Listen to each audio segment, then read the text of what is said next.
Hi everyone. Today, I'll be showing you how to properly use a manual breast pump for expressing milk.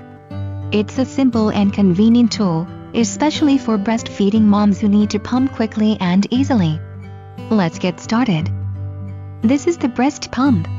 It features an easy-to-use handle for pumping and a white flange that fits securely against the breast. The milk container is detachable for easy storage and cleaning. It's made of safe, durable plastic, and can be sterilized after each use.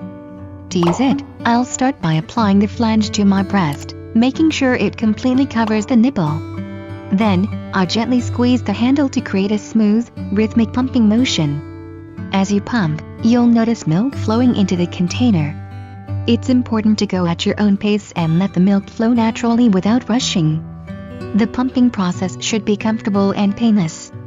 The pump operates quietly and efficiently, allowing you to express just the right amount of milk in no time.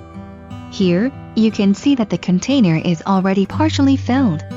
I hope this video helps you understand how to use a manual breast pump effectively. If you have any questions, feel free to leave them in the comments. Don't forget to subscribe for more tips.